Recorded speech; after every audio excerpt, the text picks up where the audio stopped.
ሰላምታችንን እናቀርባለን። በወቅታዊ የሀገሪቱ ጉዳዮች ላይ በማተኮር ከፖለቲከኛ አበበ አካሉ ጋር የምናደርገውን ቆይታ ለዛሬም ይዘን ቀርበናል። በርካታ ክስተቶች አሉ። ሀገሪቱ ወደ ጦርነት ልትገባ ከጫፍ መድረሷን የተለያዩ ምልክቶችን እያየን ነው። የአብይ አህመድ አገዛዝ መጠነ ሰፊ የሆነ ወታደራዊ እንቅስቃሴ ወደ ሰሜን ኢትዮጵያ አካባቢ እያደረገ እንዳለ ከሰሞኑ በስፋት የሚደረጉ የመሳሪያዎች ማጓጓዝና የሰራዊት ወደ ሰሜን የሚደረገው ጉዞ በግልጽ የሚያሳይ ሆኗል። በሌላ በኩል በኢትዮጵያ በተለያዩ አካባቢዎች ግጭቶች ተቀስቅሷል። በአርሲ በደቡብ ኢትዮጵያ እንደዚሁ ከፍተኛ የሆነ ግጭት ተቀስቅሶ የሰዎች ሕይወት መጥፋቱን ነው ለማወቅ የተቻለው። ምርጫውንም በተመለከተ አንዳንድ ጉዳዮች እናነሳለን። ሀገራዊ የምክክር ኮሚሽኑ ለ8 ወራት እድሜው ተራዝመዋል። በዚህ መድረክ ላይ ተገኝተው ዶክተር ደሳለኝ ጫኔ ያቀረቡት ጥያቄና የምክትል ዋና ኮሚሽነሯ ምላሽም እንደዚሁ አነጋጋሪ ሆኗል። እነዚህን ጉዳዮች እና ሌሎችን በማንሳት ከፖለቲከኛ አበበ አካሉ ጋር ቆይታ እናደርጋለን። በጣም ነው ማመሰግነው አበበም እንግዲህ እንደ ሁሉ ፈቃደኛ ሆነ ዛሬም እይታን ምልከታንና አስተያየትን በኢትዮጵያ ወቅታዊ ሁኔታዎች ላይ ለማጋራት በመቅረብም በአንከር ሚዲያ ታዳሚዎች ስም ከልብ አመሰግናለሁ። ከየት እንደምጀምር አላቅም፣ ነገር ግን ወደ አንተ እድሉን ልስጥና እንደው ጠቅለል አድርገህ ኢትዮጵያን እንዴት እያያት ነው? ምን ትመስላለች? መሳይ አመሰግናለሁኝ አንተም ስለጋበዝከኝ። ያው ዘወትር በአንተ ፕሮግራም ላይ እየተገናኘን እናወራለን። እኔም ስለ ሀገሬ ዝም አልልም። እኔም ስለ ሀገሬ ለመጮህ እየሞከርኩ ነኝ ብዬ ብል ደስ ይለኛል። ምክንያቱም አሁን ሀገሪቱ ካለችበት መጠነ ሰፊ ችግር አንጻር ዝም ብሎ ማየት ሳይሆን የሚሰማ እስከሚገኝ ድረስ መጮህ ያስፈልጋል በየአቅጣጫውና ያ ነው የኔ ስሜት። ከዚህ አንጻር አሁን የሀገሪቱ ጉዳይ ከዕለት ዕለት ከጊዜ ወደ ጊዜ በጣም ተለዋዋጭ በሆኑ በጣም አስቸጋሪ በሆኑ የጦርነት ድለቃ በበዛባቸው በጣም አስቸጋሪ በሆኑ ጉዳዮች ውስጥ እናያታለን። እንግዲህ እንደሚታወቀው የሀገር ውስጥ የሰላም ጉዳይ እጅግ ደፍርሶ በጣም ብዙ ጊዜ አውርተነዋል። አማራ ክልል ላይ ያለው፣ ኦሮሚያ፣ ጋምቤላ፣ ቤኒሻንጉል ጉሙዝ እንደዚህ የመሳሰሉ ክልሎች ላይ ያሉት ችግሮች እየከፉ መጥተው የውስጥ እጅታችን ለውጭውም ጠላት ጭምር በር እየከፈተ መሆኑን በተደጋጋሚ እያወራን ነው። ግን የሚሰማን መንግስት ባለመኖሩ ችግሩን ከመፍታት ይልቅ የበለጠ እየተባባሰ በሰላም ለመፍታት ከሚደረገው ጥረት ይልቅ አፈሙዝ የመደቀኑ ጉዳይ እየጨመረ መጥቷልና መንግስት ነገሮችን በታጋሽነት አልፎ በድርድርና በውይይት መፍታት ሲገባው የበለጠ ዙሩን እያከረረ የጦርነት ነጋሪት መጎሰም ላይ ብቻ ሙጭጭ ማለቱ ምን ያክል አገሪቷን እየጎዳት እንደሆነ እየተመለከትን ያለ ነው። አሁን ኢትዮጵያ ጭራሽኑ አልፎ ተርፎ ወደ ጦርነት የምናመራውንትን ሰሞኑን እንግዲህ አይተናል። የአፍሪካ ህብረት ኢትዮጵያ ሲካሄድ አሁን አዲስ አበባ ሲካሄድ በዚህ ወቅት ላይ ወደ ሰሜን የተጓጓዙትን የጦር መሳሪያዎች ስናስብ እንዲያውም ዛሬ እየወጡ ያሉ መረጃዎች ታንኩ፣ መድፉ በጣም በርካታ ነገሮቹ እጅግ አስጊ ናቸውና ምንድን ነው ይሄን ያክል የመጣብን ነገር? ቆም ብለን ታንኩን መድፉን አቁመን ለምንድን ነው በሰላማዊ መንገድ ተደራድረን ሰላም ማናወርደው? እኔ ይሄ ነገር እንዲህ የከፋ ከመጣ አገሪቱን ምን ውስጥ ሊከታት ይችላል የሚለው ነገር በደንብ ማየት ተገቢ ነው። በጣም መጠነ ሰፊ የሆነ ወታደራዊ እንቅስቃሴ ነው ያለው። እጅግ ነው የሚከብደው። እንግዲህ ሰሞኑን መጓጓዣ እስከሚጠፋ ድረስ አውቶቡሶች ወደ ሰሜን ሰራዊት እየጓጓዙ ናቸው። ምንድን ነው ይሄን ያክል የሞት ድግስ?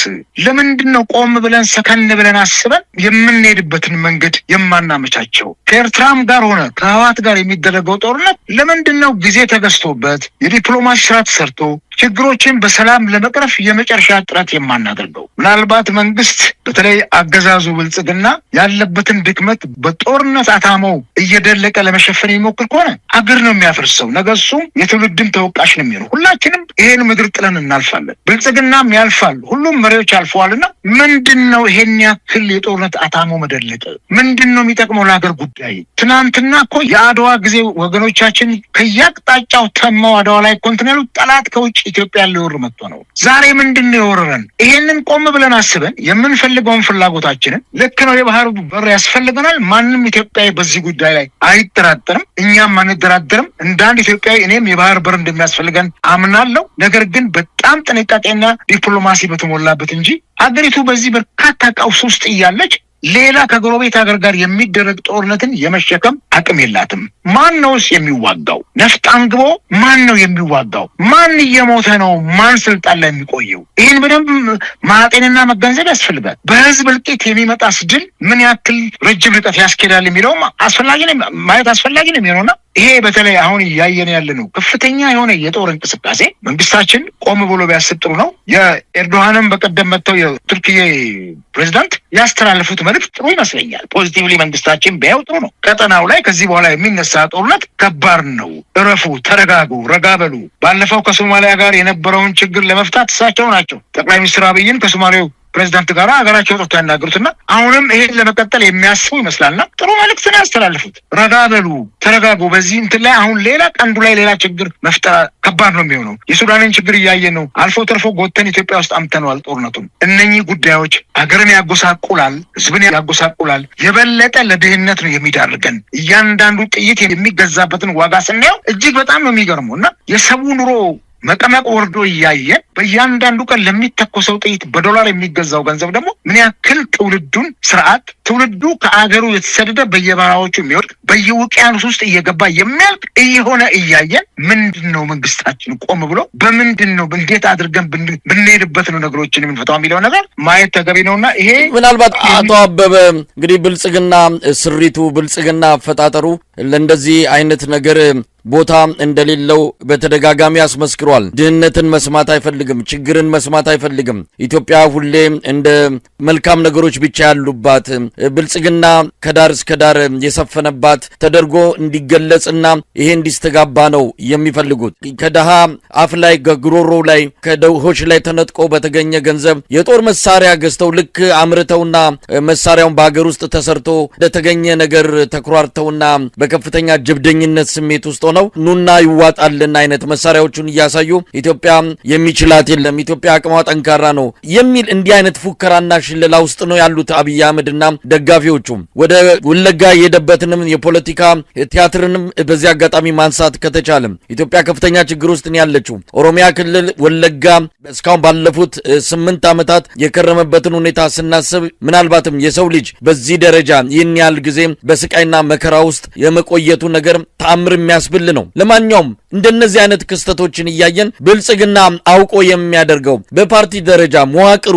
አሰራሩ፣ አፈጣጠሩ ለችግሮች ጀርባን የመስጠት ለእንደዚህ አይነት በአይን ለማይታዩ በምኞት ብቻ ላሉ ነገሮች ደግሞ ቅድሚያ ትኩረት በመስጠት ህዝቡን በምኞትና በተስፋ ዓለም ውስጥ አስቀምጦ ማቆየትን እንደ ትልቅ ስትራቴጂ እየተጠቀመው ይገኛል። እንደው እዚህ ላይ የተወሰነ ነገር ማለት ከተቻለና ወደሚቀጥለው ርዕስ ብንሄድ። ኦኬ መሳይ ይኸውልህ ጥንካሬ በጦርነት አቅም አይለካም። የአንድ ሀገር ጥንካሬ ጦርነት የአቅም መለኪያም አይደለም። ግጭት የአቅም መለኪያ አይደለም። የአቅም መለኪያ ልማት ነው። ሰዎችን ከድህነት ማውጣት ነው። የዕለት ጉርስ አብልተህ ማኖር ነው። ትውልዱን ስራ ማስያዝ ነው። የስራ እድል መፍጠር ነው። እነኚህ ናቸው እንግዲህ ትልቅ ጥንካሬ ተብሎ የሚታሰቡትና የጦርነት ጀግንነት ጥንካሬ አይደለም። በእርግጥ አገር በጠላ ስትወረር ትከላከላለህ፣ ትመክታለህ። ይሄ ያለ ነው። ከዚህ በዘለለ ግን ሁልጊዜ ነጋ ጠባ የጦርነት አታሞ የደለቅ ጀግና ነኝ ብሎ እንትን ማለት የትም አያስኬድም። ይኸው እኮ የኢራንንና የአሜሪካን ፍጥጫ እኮ እያየን ነው። አሜሪካን ኢራን ላይ እስካሁን ድረስ እኮ ተኩሳ የሆነ ነገር ታደርግ ነበረ።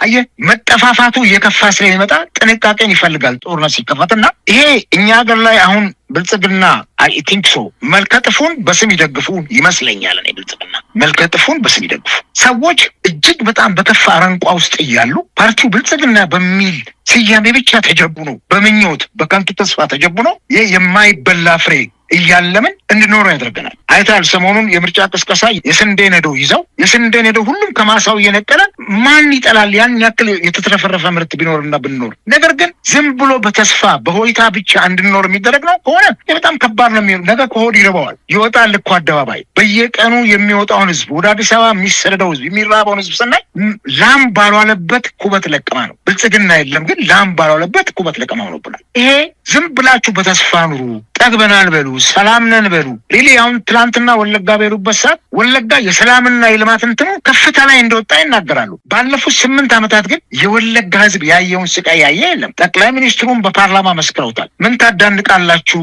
ከወያኔ ጋር የተደረገውን ጦርነት ከወለጋው አይብስም ነው ያሉት። እንግዲህ ያ ህዝብ ባለፉት 8 ዓመታት የነበረበትን ችግር ስናስብ ምን ያክል የከፋ እንደሆነ በጠቅላይ ሚኒስትሩ አንደበት ተነግሯልና በዚህ መልኩ አይደለም እንዴት አገር እንደምትመራ ግራ ነው የሚገባን።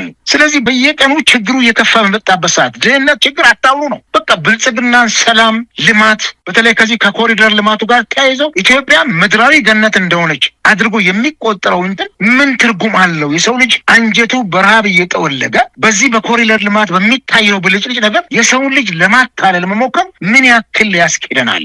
ሆድ ነው እኮ ዋናው ነገር፣ የሚበላ ነገር ነው የህዝብ ጥያቄ።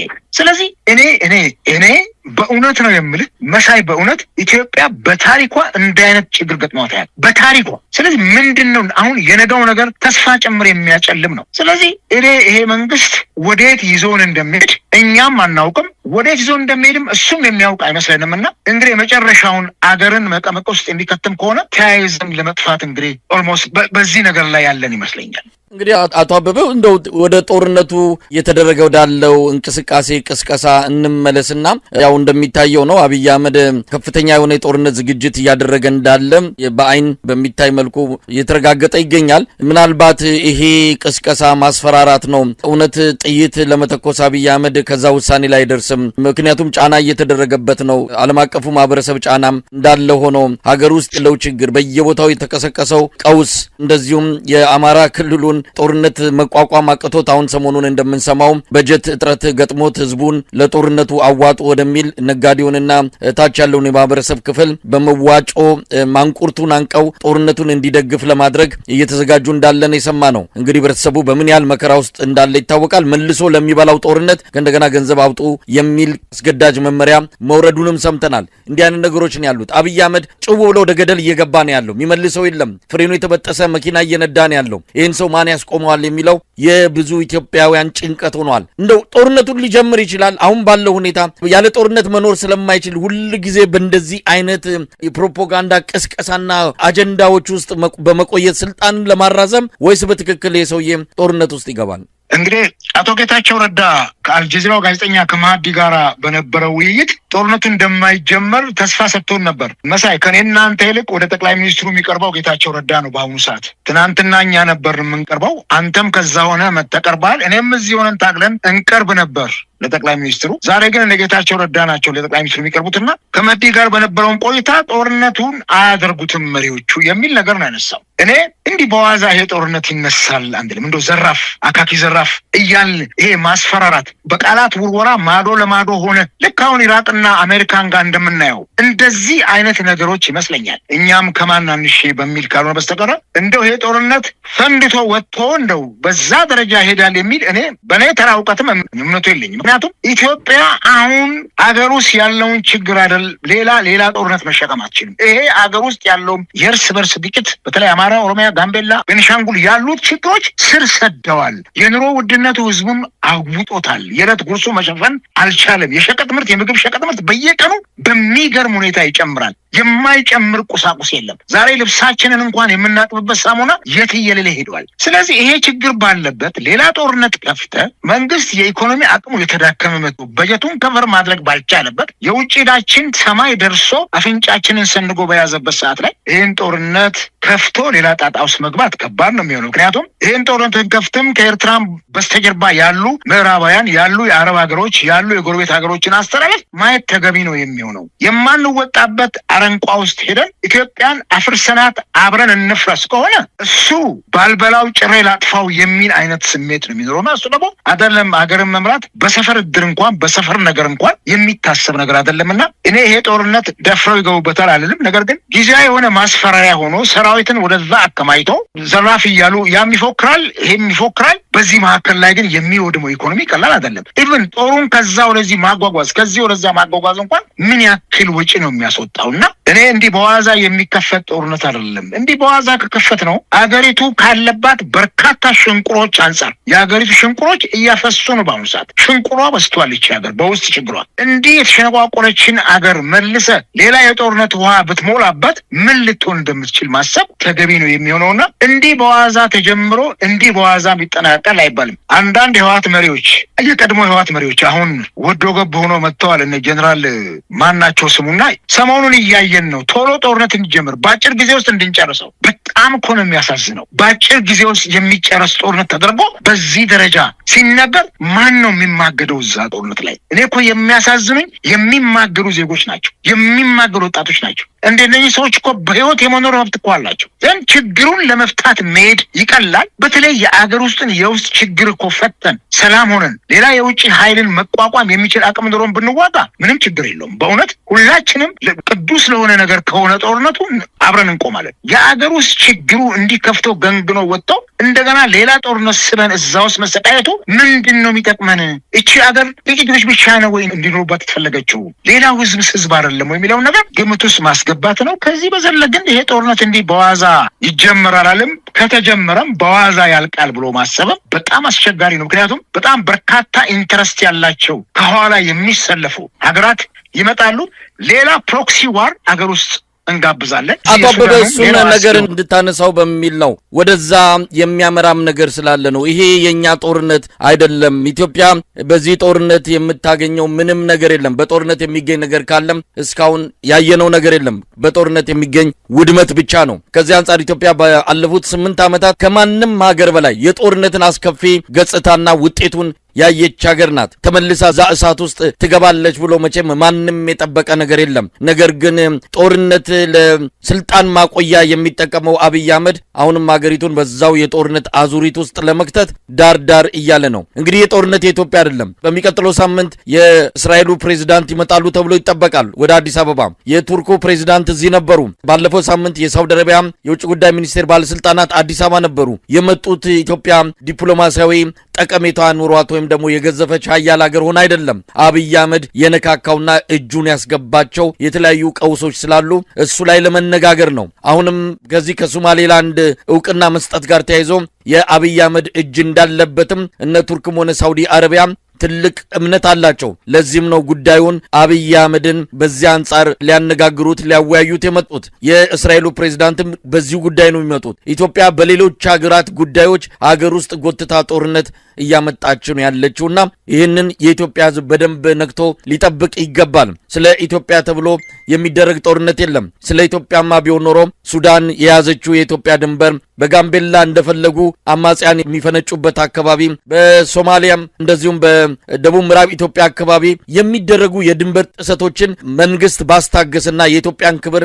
ባስጠበቀ ነበረ። ነገር ግን ያደለም ጉዳዩ ስለ ኢትዮጵያ ሳይሆን ስለ ሌሎች ሀገራት ጥቅም ሲባል የሚደረግ ጦርነት ነው። ኢትዮጵያ ላይ በቅርቡ ይደረጋል ተብሎ በብዙዎች ዘንድ በስጋት እየተጠበቀ ያለው። እስቲ ይህንን የኢትዮጵያ ህዝብ እንዴት ነው መከታተል ያለበት? አቶ አበበ እንግዲህ ኢትዮጵያ አሁን ባለችበት በተለይ ከጎረቤት አገሮች እንቅስቃሴ አንጻር በብዙ መልኩ እየተከበበች የመጣች ሀገር እንደሆነች እናውቃለን። ምዕራባውያንም የአረብ ሀገራትም ጎረቤቶቻችንም ጋር ያለውን በተለይ የቀንዱን ፖለቲካ ጂኦፖለቲካውን በደንብ አድርጎ ቆሞ አስበው ወዴት እያመራ እንደሆነ ማየት ተገቢ ነው የሚሆነው። እኔ ውጭ ጉዳይ ሚኒስትር ላይ ያሉ ኤክስፐርቶች አሁን አቶ ጌታቸው ረዳም እንግዲህ የምስራቅ የቀንዱ የአፍሪካ ቀንድ አማካሪ ሆነው ነው ጠቅላይ ሚኒስትሩ ጋር የተቀመጡትና በጣም ብዙ ጥናት በጣም ብዙ ሪሰርች የተደረገ እኮ የቀንዱ ፖለቲካ የተነተነ ኢትዮጵያ የምትሄድበትን መንገድ ጠቅላይ ሚኒስትሩ እንዲያዩትን ማማከር ተገቢ ነው የሚሆነው። ሆ በለው አድርገው ግፋው ውቃው አይደለም መሆን ያለበት። እንዴት ብንሄድ ነው ኢትዮጵያን የሚያዋጣት ይችን ሀገር? ከዚህ አንጻር የቱርኩ ፕሬዚዳንት በቀደም መጥተዋል። ፊት ለፊት ተናግረው ነው ሄዱት።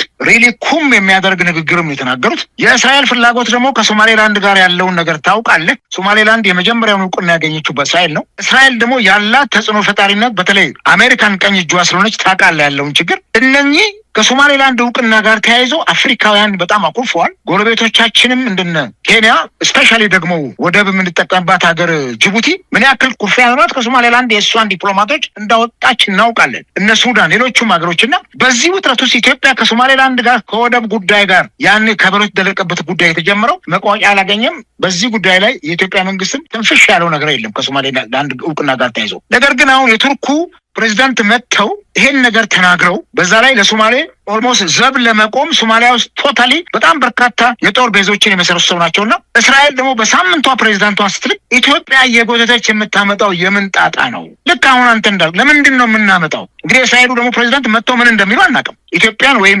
የሶማሌላንድን እውቅና እንድሰጥ ግፊት ሊያደርጉ ይችላሉ። በዚህ ውስጥ ገመድ መሳሳት መጓተቱ ያዋጣናል ወይ? የራሳችን ችግር እያለ እዚህ በእንቅርት ላይ ጆሮ ደግፍ ነው እኮ የሚሆነው። የእኛን ችግር ሳንፈታ እሳቱን ሳናጠፋው እንደገና የሌሎች ሀያላን መንግስታትን ፍላጎት የእነሱን ኢንትረስት ኢትዮጵያ ውስጥ አምተን መፋተጉ የት ነው የሚያደርሰን? ከዚህ አንጻር ባለፉት ጊዜያቶች በርካታ ዲፕሎማቶች መጥተዋል። እዚህም መጥተው እኮ ይሄዳሉ። ኤርትራም ዱባይም እኮ ይሄዳሉ። ሳውዲ አረቢያም ይሄዳሉ። የሳውዲም የውጭ ጉዳይ ሚኒስትር አዲስ አበባ ሲመጡ የሳውዲ የውጭ ጉዳይ ሚኒስትር ምክትል ሚኒስትሩ ደግሞ አስመራ ሄደው ነበር።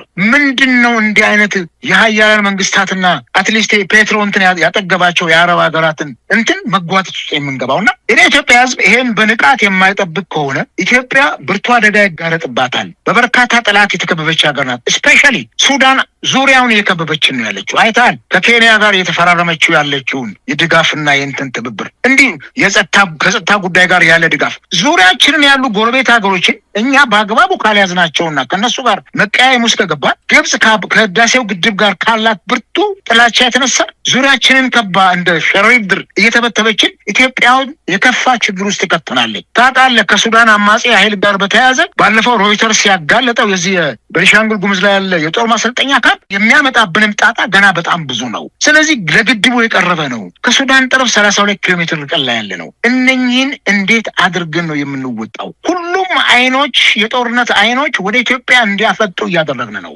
ስለዚህ መንግስታችን አደብ ይግዛ፣ ቀልብ ይኑረው፣ ቆም ብሎ ስለ ህዝቡ ያስብ፣ ስለሚያልቀው ህዝብ ያስብ፣ ስለ ወደፊቷ ኢትዮጵያ ስለ ጣፈንቷ ያስብ። አሁን ባለንበት ሁኔታ እንደዚህ አይነት ጦርነቶች እየተሳቡ የሚወጡ ከሆነ ኢትዮጵያ እኮ ብትንትኗ ሊወጣ ይችላል። በዚህ አይነት አካሄድ ቋንቋችን ሊደባላለቅ ይችላል። ስለዚህ ይሄንን እንዴት አድርገን ማስቆም እንደሚገባ ሪሊ ከእለት ጉርሱ ጋራ ህዝቡ ሊያስበው የሚገባ ጉዳይ ነው። የኢትዮጵያ ህዝብ እርግጥ ነው ኑሮ በጣም ያሳስበዋል። ቢሆንም ግን የአገር ጉዳይ ከምንም በላይ ነው። ቆሎ እንኳን ለመቆርጠም አገር መኖር አለባት። አገር ሰላም መሆን አለባት። የዕለት ጉርስ እንኳን ዝም ብሎ ለመኖርና ይሄን በደንብ ማየት ተገቢ ነው። ቅድም እንዳልከው አንተ እነ ሱዳን ትላንትና ሲወሩን፣ ደቡብ ሱዳንም ሰሜን ሱዳንም ሲወሩን፣ ኤርትራም መታ መሬታችንን ቆርሳ እስቲ ዝም ያልን ሰዎች ዛሬ ነው ወይ የሚታየን?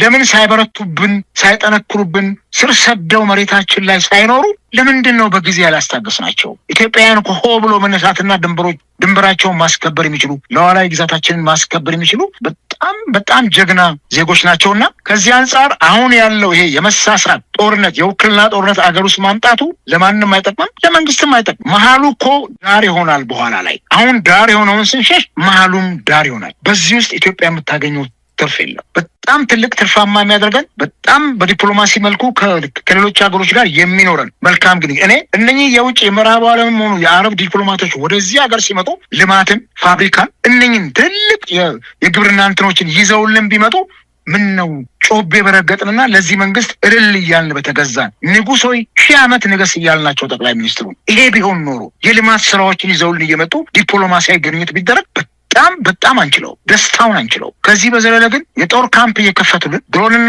አውሮፕላን እየሰጡን ታንክና መድፍ እየሰጡን እንድንዋጋ የሚጋብዙን ከሆነ ህዝባችንን ነው የምናስጨርሰው፣ ሀገራችንን ነው የምናወድመው፣ ኢኮኖሚያችንን ነው የምናወድመው። ሌላ የምናገኘው ትርፍ የለም። ነገ እቺ ሀገር ለዜጎቿ በጣም የተጨቆነች በችግር አረንቋ የተቆራመደች አገር ነው ለትውልዱ የምናስተላልፈውና ይሄንን ረጋ ብሎ ማሰብ ተገቢ ይመስለኛል። አቶ አበበ እንግዲህ ወደ ሌሎች የሀገሪቱ ጉዳዮች እንምጣ።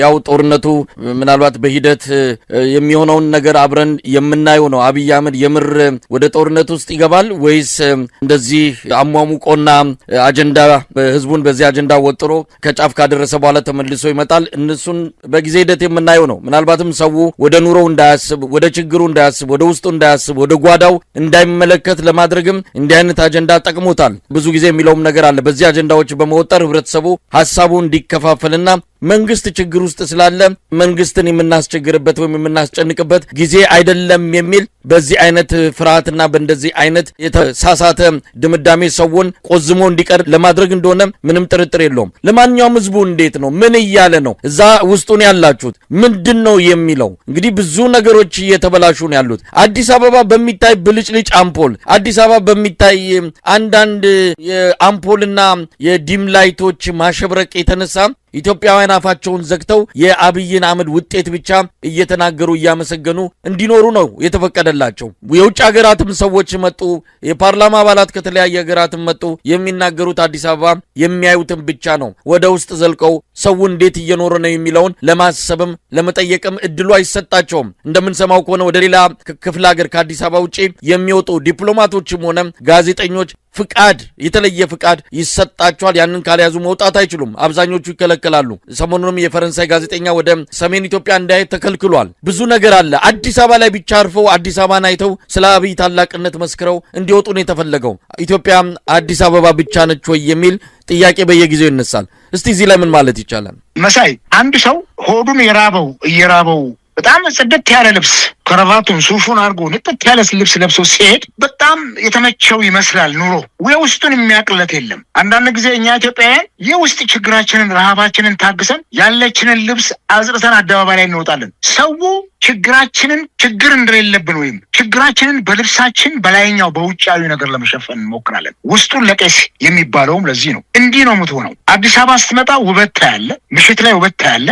ምንም ጥርጥር የለውም። በርካታ ሰማይ ላይ ያሉ ከዋክብቶች መሬት ላይ የተዘረገፉ ነው የሚመስለው። አዲስ አበባ ላይ በጣም በርካታ የውጭው ዓለም ቴክኖሎጂ የዚህ የመብራት ቴክኖሎጂ አገሪቱን ይወሯታል። ጥሩ ነው። ይህን እኮ አይናችን ሆዳችን ጠግቦ አይናችንም ይሄን ቢመገብ ትልቅ እርካታ ነው። ነገር ግን በዚህ ብልጭልኝ ነገር ብቻ አዲስ አበባ ባለ ነገር ብቻ ሁሉንም የመጣውን አስጎብኝተህ ሁሉንም የአፍሪካ መሪዎችን መጡ። አዲስ አበባ አምራለች፣ ተውባለች። ይሄ ነው ሚዲያውም የሚናገሩ ኢቲቪ ፋና። አዎ ተውባለች፣ ልክ ነው፣ የተሞሸረች ሙሽራ መስላለች። ነገር ግን ህዝቡ ምን ይመስላል? ማን ነው ጓዳህን የሚያይል? መሳይ አንድ ሰው አምሮበት ለብሶ ይወጣል ብያለሁ ቅድም። አንድ ሰው እንግዳ ቤት ቢመጣ ሳሎንን ነው የምታሳምረው። መኝታ ክፍልን ገብቶ የምትለብሰውን ብሎ ልብስ አንሶልሃል። ኩሽና ገብቶ ያለህን ነገር አያይብም። ሳሎንን ታሳምርና ሳሎን አስቀምጠው ባለች ሶፋ ላይ እንትን ብሎ እንዴት ትፈልጋል? ማንም ሰው የቤቱን ገበና መግለጥ አይፈልግም። ኢትዮጵያውያን ደግሞ ገበናችንን በመሸፈን የሚያክለን የለምና ከዚህ አንጻር አዲስ አበባን እንደ አንድ እንትን ትልቅ ነገር አድርገን ነው የምንወስዳትና ኢትዮጵያ ማለት አዲስ አበባ ብቻ አይደለችም።